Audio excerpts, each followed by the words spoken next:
"Don't make this about you, Adela," my mother said softly, without looking at me. That was how she controlled a room, not by raising her voice, by making everyone else lower theirs. We were sitting in a private dining room while my sister Celeste held an envelope thick enough to change her life. My father had just announced her tuition, housing, graduate school, everything was paid for. People clapped carefully, like they had been waiting for permission. Then he turned to me and slid a thin folder across the table. No speech. No smile. Just my name printed on the tab.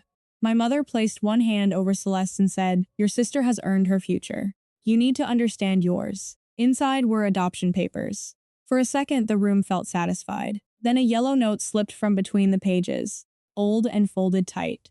My father saw it before I touched it, and for the first time all night he looked afraid. Before we continue, please hit the like button, subscribe to the channel, and turn on the notification bell for updates. I kept my fingers still on the edge of the folder. That was important. In my family, whoever reacted first lost. Celeste had learned to cry at the right moments. My mother had learned to sigh like she was carrying everyone's disappointment. My father had learned silence, the kind that made other people explain themselves until they sounded guilty. I had learned not to give them anything. The yellow note lay on the table between my adoption papers and Celeste's future. No one touched it, not even my mother, though her eyes moved to it once, quickly, like she had seen something private fall out in public. My Aunt Karen leaned forward, confused. "Marlene, what is that?" "Nothing," my mother said, too fast. My father's jaw tightened. He picked up his water glass but did not drink from it. Across from me, Celeste still held the envelope with both hands, her name written across the front in gold ink. She looked from the note to my face, then back to our parents, waiting for someone to tell her what expression she was supposed to have. That was when I understood this had not been an accident. Not the dinner, not the announcement, not the folder. They had chosen witnesses. They had chosen timing. They had placed Celeste's paid future beside my discarded past and expected the comparison to do the damage for them. My mother smiled at the table. Adela has always known she was adopted. I hadn't. The room changed, but only slightly. A fork paused near someone's plate. My uncle looked down. Celeste's lips parted, then closed. Nobody wanted to be the first person to admit that something cruel had just happened in a room full of expensive food and polite applause. I looked at my father. "Is that what you think this proves?" His eyes flicked to the note again. "Don't start," he said quietly. It was the same voice he used when I was 16 and asked why Celeste had a college savings account and I didn't. The same voice he used when I was 19 and took 2 jobs instead of asking them for help. The same voice that made every unfair thing sound like a lesson I was too immature to understand. My mother reached across the table, not toward me, but toward the folder. I closed it first. Her hand stopped in midair. For the first time, the control in her face slipped. Then my father said, "Give me the note, Adela." And that was how I knew the adoption papers were not the secret. My father did not reach across the table. He was too careful for that. He only extended his hand, palm up, as if he were asking for something that belonged to him. That was how he made theft look like order. My mother had taught me to fear disappointment. My father had taught me to fear calm. I looked at the yellow note again. The paper was old, soft at the creases, the ink slightly faded but still readable. If you're reading this, they never told you the truth. There was no signature, no explanation. Just that sentence, placed inside a folder my parents had clearly expected to control. Celeste whispered, "Dad." He ignored her. "Adela," he said, each syllable measured. "This is not the place." I almost laughed, but I didn't. They had made it the place. They had invited relatives, ordered champagne, announced Celeste's fully funded future, then handed me proof that I was supposedly less entitled to the word daughter. Now that something had fallen outside their script, suddenly privacy mattered. My mother leaned closer, her perfume sharp and floral. "You're embarrassing yourself." "No," I said. "I think you're worried I'm about to embarrass you." A small sound moved through the table. Not shock exactly, more like discomfort, the kind people make when truth enters a room without permission. My father lowered his hand. That should have felt like a win. It didn't, because his expression changed from fear to calculation. He looked at my mother, and something passed between them. A silent instruction, a decision made without words. I had seen it all my life, usually before they told me I had misunderstood something. My mother turned to the others with a wounded smile. "Adela has always struggled with feeling included. We hoped giving her clarity would help." Clarity. That was what they called humiliation when they had witnesses. I slid the note back into the folder, slowly enough for my father to see that I was keeping it. Then I stood. Celeste finally spoke. Are you leaving? I looked at the envelope in her hands, thick with money, plans, and certainty. Yes, I said. Before someone decides what else I'm supposed to understand. In the hallway outside the dining room, my mother followed me. Her heels clicked softly behind me, controlled, deliberate, almost patient. When I reached the coat stand, she said, "Give me the folder, not please. Not can we talk. Just give me the folder." I turned. Why? Her mouth tightened. Because those documents are sensitive. They were sensitive enough to hand me in front of 12 people? Her eyes moved past me toward the dining room door. She lowered her voice. You don't know what you're holding. That was the second mistake she made that night. Not what it is. What you're holding. Like the papers had weight she had not meant to give me. I kept the folder under my arm and walked out of the restaurant. My hands stayed steady until I reached my car. Only then did I lock the doors, set the folder on the passenger seat, and unfold the yellow note under the dashboard light. At the bottom corner, almost hidden by age and shadow, was a tiny silver tree stamped into the paper, and I knew I had seen that mark before. The silver tree stayed in my mind all the way home. It was too specific to be random. A circle around a narrow trunk. 3 branches curved upward like open hands. I had seen it on paper before, not jewelry, not decoration, something official. When I walked into the house, the celebration was already there ahead of me. Celeste's college announcement had somehow traveled faster than I had. My mother had posted photos from the dinner before dessert was cleared. There was Celeste smiling with her envelope, my father's hand on her shoulder, my mother's caption beneath it. So proud of the daughter who made every sacrifice worth it. Every sacrifice. I read it twice, then closed the app. That was how she erased me. Not by naming me, by making the room understand I was not included in the word daughter. The next morning, my father was waiting in the kitchen with coffee he hadn't touched. My mother stood beside the island in her robe, scrolling through her phone as if this were a casual family conversation. Celeste sat at the breakfast table, silent, still wearing the soft pink sweatshirt from the university she had not even started attending yet. My father looked at me and said, "You have 30 days. I set my keys on the counter. For what? To find another place," he said. "Your mother and I agree it's time." My mother did not look up. Healthy separation, Adela. You're 22. This attachment to equality is not serving you. There it was. Equality, said like a disease. Celeste shifted in her chair. Can we not do this right now? For half a second, I thought she meant they were being cruel. Then she added, everyone's going to think last night was about her. Her, not me. My father placed a printed sheet on the counter. A list of expectations. Return the house key when I moved. Remove my belongings from the garage. Close any shared accounts connected to the household. Nothing emotional. Nothing messy. Just the quiet administrative process of making me disappear. I looked at the page and noticed something careful. They had written house key, not home key. Even their language had boundaries. I need my documents, I said. My mother's thumb stopped moving on her phone. What documents? She asked. The rest of the adoption file. My father's face stayed neutral. You received what exists. That answer was too smooth. So I went to someone who knew what incomplete looked like, Mrs. Anika Rhodes worked 2 floors above the legal aid office, where I had interned during my paralegal program. She was retired from the county court system, but she still volunteered 3 days a week because, as she once told me, paper tells the truth slower than people, but it tells it better. I met her at a small desk near the back, away from the waiting area. I showed her copies first, not originals. That was instinct now. She adjusted her glasses and went page by page without speaking. The silence lasted long enough for my pulse to become noticeable. Then she tapped the corner of the first page. Who gave you this? My parents.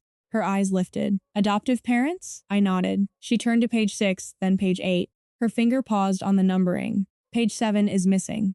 I had known that. Hearing her say it made it real. Could that be normal? I asked. No. She kept reading. Then her expression changed when she reached the yellow note. Not at the sentence. At the bottom corner. The silver tree. Mrs. Rhodes leaned closer. Where did you get this? It fell out of the folder. This mark, she said carefully, belongs to the Vale Family Trust. The name meant nothing to me at first. Then she opened a county index database on her computer and searched it. Old property filings appeared. Probate references, a private estate. A woman named Eleanor Vale. Mrs. Rhodes did not explain too quickly. She let me watch the pieces appear. The Vale Trust handled protected assets, she said. Usually family holdings. Sometimes beneficiary accounts for minors. My throat tightened, but I kept my voice even. Why would that stamp be in my adoption file? She looked at me for a long moment. Because adoption papers don't always just tell you who raised you, she said. Sometimes they tell you who still had a legal interest in finding you. I remembered my father's hand held out at the restaurant. Give me the note. Not the folder. The note. Mrs. Rhodes turned one page toward the light. Under a thick line of correction fluid, something faint showed through. A name typed before it had been covered. Adela Vale. I stared at it until the letters stopped looking like letters. When I got home, my bedroom drawer was open. The copy folder I had left there as bait was gone. My father stood by my desk, holding nothing, his expression perfectly composed. Then he asked, "Where is the note?" I did not answer immediately. That mattered more than anything I could have said. My father was standing in my room like he had a right to search it. My drawer was open. My papers were disturbed. The copy folder I had left there was gone, which meant he had found exactly what I wanted him to find. Copies without the note. Copies without the photographs. Copies without the one page Mrs. Rhodes had told me to request next. I looked at the empty space on my desk. "You went through my things." His face did not change. "You live in my house." There it was again. Not our house. My house. Every sentence had a locked door inside it. My mother appeared behind him, arms folded, her expression carefully tired. "Adela, this obsession is becoming unhealthy." "Which part?" I asked. "The missing page? The hidden name? Or the trust stamp?" For the first time, neither of them corrected me. That silence gave me more than an admission would have. Celeste hovered in the hallway, half hidden behind my mother. She looked younger than 18 in that moment, still waiting for someone else to decide what was true. My father stepped farther into the room. "You spoke to someone." "I asked questions. You had no right." I almost smiled. That's a strange thing to say about my adoption file. His eyes narrowed, not with anger at first, but with assessment. He was trying to measure how much I knew. That was the mistake people made when they were used to controlling information. They assumed truth arrived all at once.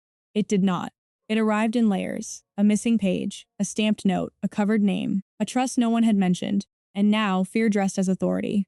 My mother turned to Celeste. "Downstairs." Celeste did not move. "What trust?" My father's head snapped toward her. "This doesn't concern you." But it did. That was the part none of them wanted to touch. The money announced at dinner had not appeared from nowhere. Celeste's private school had not paid for itself. The renovations, the new cars, my father's business expansion, the polished version of our family that my mother displayed online, all of it had always been presented as sacrifice and discipline. But Mrs. Rhodes had given me one more instruction before I left her office. Request the probate index under the name Adela Vale. So I did. Not from my bedroom, not from my mother's phone plan, not through any account they could access. I used the public terminal at the legal aid office and sent the request to the county records office with my ID attached. By the next afternoon, the first response came back, not the full file, just enough. Eleanor Vale, deceased. Estate transferred into private trust. Minor descendant referenced.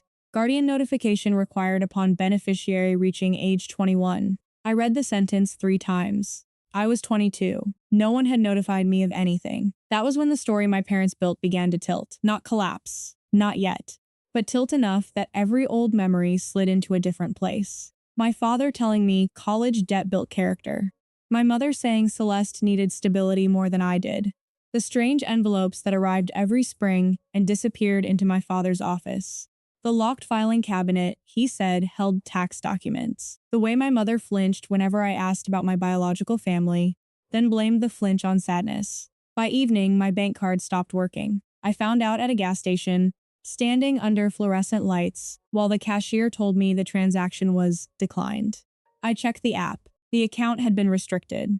It was the same account my mother had helped me open when I was 17, the one she insisted remained connected for emergencies. I paid with cash from my glove compartment and drove straight to Mrs. Rhodes. She was waiting outside the legal aid office with a manila envelope pressed against her chest.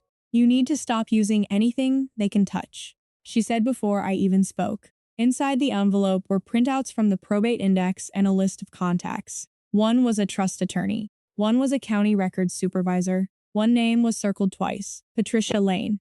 Who is that? I asked. Former adoption caseworker, Mrs. Rhodes said. She handled several sealed placements during that period, including yours, I believe. The name meant nothing, but the handwriting did. Mrs. Rhodes placed the yellow note beside an old scanned memo from the court archive. The same slant, the same careful capital letters, the same sharp hook on the Y. If you're reading this, they never told you the truth. The note had not come from my biological family. It had come from someone inside the process. Someone who had known the file might be opened too late. My phone rang before I could speak. My father. I let it ring once, twice, then answered. His voice was quiet. Come home. We're having a family meeting. I looked at Mrs. Rhodes. She shook her head once, but not out of fear, out of warning. What kind of meeting? I asked. The kind where this ends. I understood what he meant. He thought he could put me back at the table, surround me with the same people who had watched me be humiliated, and make confidence sound like truth. He thought Celeste's future, my mother's tears, and his calm voice would be enough to turn a missing page into my overreaction. So I went. But I did not bring the adoption folder. I brought a different one. When I walked into the living room, everyone was arranged exactly how my parents liked them. My father stood near the fireplace. My mother sat on the sofa with tissues already in her hand. Celeste sat beside her, pale and silent. Aunt Karen and Uncle Robert had been invited too, because my parents preferred witnesses when they expected to win. My father pointed to the chair across from him. Sit down. I remained standing. His mouth tightened. Adela. I placed the folder on the coffee table. My mother looked at it with immediate relief, thinking I had obeyed. Then my father opened it. The top page was not the adoption file. It was the probate request stamped with my original name, Adela Vale. His eyes moved down the page. Potential trust beneficiary. For one controlled second, no one breathed. Then Celeste whispered, Dad, why does it say beneficiary? My father did not answer her. He was too busy staring at the name he had tried to bury. My father closed the folder too slowly. That was the first sign he knew the room had changed. Not because anyone had accused him yet. Not because the truth was complete. Because for the first time, he was not the only person holding the papers. Aunt Karen leaned forward. Richard, what is this? My mother pressed the tissue under her eye, but no tear had fallen. This is exactly what I was worried about. She's been digging through things she doesn't understand. I looked at her. Then explain it. She went still. That was the problem with layered lies. They worked best when no one asked for the next layer. My father set the folder on the coffee table. This family has given you everything. No, I said. You gave Celeste everything in front of witnesses. Then you gave me adoption papers like they were a bill coming due. Celeste flinched at that, but I did not soften it. She had been there. She had held the envelope. She had heard my mother tell me I needed to understand my future. Now we all did. I took out my phone and placed it beside the folder. On the screen was an email from the Vale Trust Attorney's office confirming an appointment the next morning. Attached beneath it was a preliminary notice. Not a final ruling, not the entire truth, just enough to make denial difficult. Eleanor Vale's estate had been placed into a private trust years ago. A minor descendant had been listed. That descendant's adoptive guardians were required to notify her when she turned 21. I was 22. My father read the email without touching the phone. My mother whispered, "We were going to tell you." When? Her answer did not come. Celeste stood slowly. Did my college money come from that? My mother turned to her, alarmed. Honey, no, this has nothing to do with you. But my father did not say no. That silence separated the room more cleanly than an argument could have. The next morning, I went to the trust attorney's office with Mrs. Rhodes. I brought copies of everything. The adoption papers, the missing page numbers, the yellow note, the probate request, and the screenshots of my restricted bank account. My parents arrived 10 minutes later, dressed like they were meeting donors instead of answering questions. My mother tried to smile at the receptionist. My father did not look at me. The attorney was a woman named Helen Mercer. She had gray hair pinned at the nape of her neck and a voice that made every sentence sound filed, stamped, and permanent. She did not start with emotion. She started with the dates. My adoption was finalized when I was a child. The Vale Trust had already existed. Eleanor Vale, my biological grandmother, had left protected assets for her surviving bloodline. Because I was a minor, the court allowed my adoptive guardians to manage certain distributions for my care. But management was not ownership. Guardianship was not inheritance. And when I turned 21, I was supposed to receive formal notice. Helen Mercer turned one document toward me. There it was. The missing page. The page my parents had removed. It stated that any adoptive guardians were required to preserve records of the beneficiary's identity and disclose the trust relationship upon legal adulthood. My mother stared at the page like it had betrayed her. My father finally spoke. We used those funds to raise her.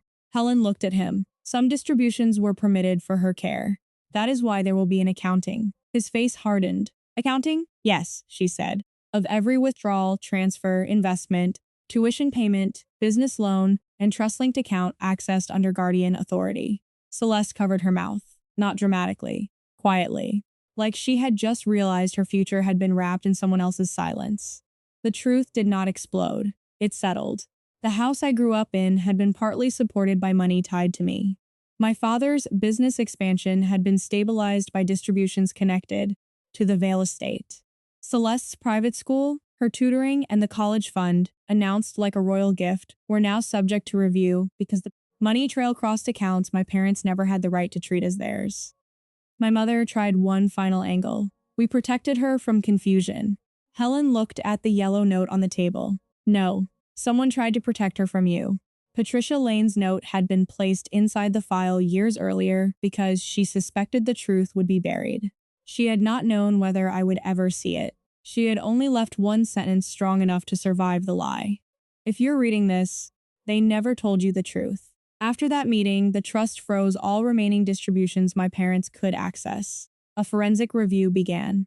Their personal accounts were not all seized, but the ones connected to the Vale funds were restricted. My father stepped back from his company, while auditors reviewed how much of its growth had depended on money that was never his to claim. My mother deleted the dinner post, but not before relatives had saved it, shared it, and understood what they had applauded.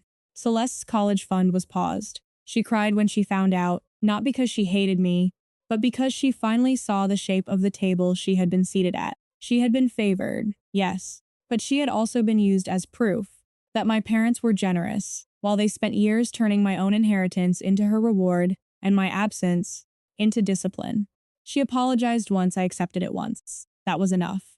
I moved out 2 weeks later with an advance approved by the trust, not as a gift, not as revenge, but as access to what had always been attached to my name. Adela Vale. The one hidden under correction fluid.